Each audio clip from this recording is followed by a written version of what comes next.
Big boss ಮನೆಯಲ್ಲಿ ಪ್ರತಾಪ್ಗೆ panic ಪಟ್ಟ. ಎಷ್ಟು ದಿನ ಹೇಳ್ತೀರಾ ಇದನ್ನೇ? ಬಿಗ್ ಬಾಸ್ ಸೀಸನ್ 10ರಲ್ಲಿ ಪ್ರತಾಪ್ ಅವರ ಆಟವನ್ನ ನೋಡಿ ಪ್ರೇಕ್ಷಕರು ತುಂಬಾ ಖುಷಿ ಪಟ್ಟಿದ್ದಾರೆ.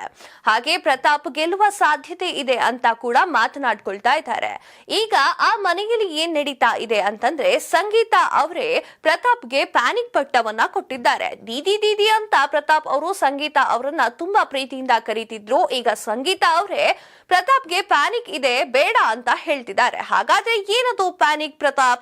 ಇಲ್ಲಿದೆ ನೋಡಿ ಮಾಹಿತಿ. ಬಿಗ್ ಬಾಸ್ ಸೀಸನ್ 10 ಕನ್ನಡದಲ್ಲಿ ಇದೀಗ 13ನೇ ವಾರಕ್ಕೆ ಕಾಲಿಟ್ಟಿದ್ದು, ಹೊಸ ವರ್ಷದ ಸಂಭ್ರಮದಲ್ಲಿ ಮುಳುಗಿದ ಸ್ಪರ್ಧಿಗಳು ಯಥಾ ಪ್ರಕಾರ ಟಾಸ್ಕ್ ನತ್ತ ಮರಳಿದ್ದಾರೆ.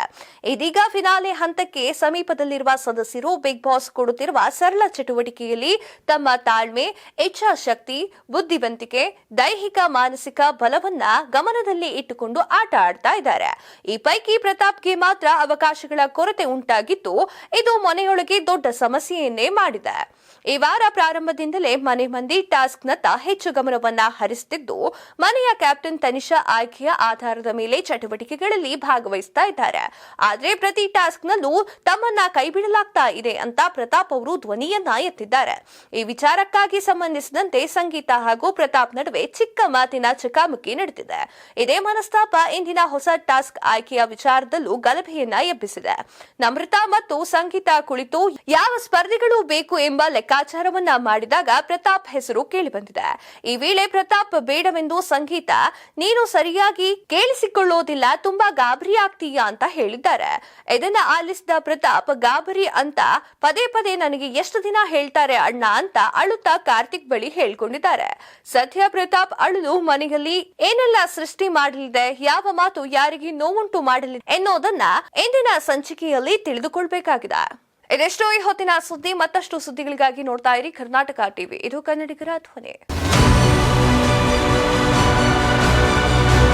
ಕರ್ನಾಟಕದಲ್ಲಿ ಅತಿ ಹೆಚ್ಚು ಕಷ್ಟದಲ್ಲಿರ್ತಕ್ಕಂಥ ವ್ಯಕ್ತಿ, ಧೈರ್ಯವಾಗಿ ಬದುಕ್ತಾ ಇರ್ತಕ್ಕಂಥ ದಂಪತಿ ಅಂದ್ರೆ ಇವರಿಬ್ಬರು. ಮನೆಯಲ್ಲೇ ಬೆಟ್ಟದಷ್ಟು ಕಷ್ಟ ಇರ್ಬೇಕಾದ್ರೆ ಸಾವಿರಾರು ಫ್ಯಾಮಿಲಿಯ ಕಷ್ಟಕ್ಕೆ ಮಿಡಿಯೋದಿದೆಯಲ್ಲ, ಹ್ಯಾಟ್ಸ್ ಆಫ್ ಹೇಳಲೇಬೇಕು. ಪ್ರಪಂಚದ ಅತಿ ದೊಡ್ಡ ಕಾಯಿಲೆ ಬಂದ್ರು ಒಂದಷ್ಟು ತಿಂಗಳು ವರ್ಷನ ಬದುಕಬಹುದು, ಬಟ್ ನೀರಿಗೆ ಬಿದ್ರೆ ಗಂಟೆ ಲೆಕ್ಕಲ್ಲ, ನಿಮಿಷದ ಲೆಕ್ಕದಲ್ಲಿ ಪ್ರಾಣ ಹೋಗುತ್ತೆ. ನಮ್ಮ ಕರ್ನಾಟಕದಲ್ಲಿ 1000ಕ್ಕೂ ಅಧಿಕ ನೀರಿಗೆ ಬಿದ್ದಂತಹ, ಸಮುದ್ರಕ್ಕೆ ಬಿದ್ದು ಸತ್ತಂತಹ ಮೃತದೇಹಗಳನ್ನ ಮೇಲೆ ಕೆತ್ತಂತಹ ವ್ಯಕ್ತಿ. ಸೊ ಒಂದ್ ರೀತಿ ಕರ್ನಾಟಕದ ಹೆಮ್ಮೆಯ ಪುತ್ರ, ಮಣ್ಣಿನ ಮಗ ಅನ್ನೋಕ್ಕಿಂತ ಸಮುದ್ರದ ಪುತ್ರ ಅಂತ ತಪ್ಪಾಗೋದಿಲ್ಲ. ಈಶ್ವರ ಮಲ್ಪೆ ಅವರ ಸೇವೆ ನಮಗೆ ತುಂಬಾ ಖುಷಿ ತಂದಿದೆ. ಅವರಿಗೆ ಒಂದು ದೇವರು ಕೊಟ್ಟ ವರ ಅದು. ಹೇಗೆ ಒಳ್ಳೆದಕ್ಕೆ ಯೂಸ್ ಮಾಡಬೇಕು ಹಾಗೇನೆ ಯೂಸ್ ಮಾಡ್ಕೊಂಡು ಬಂದಿದ್ದಾರೆ. ಅವರ ಮುಂದೆ ನಾವು ಎಂತ ಸಲ್ಲ, ನಮ್ದೊಂದು ಅಳಿಲು ಸೇವೆ ಅಷ್ಟೇ.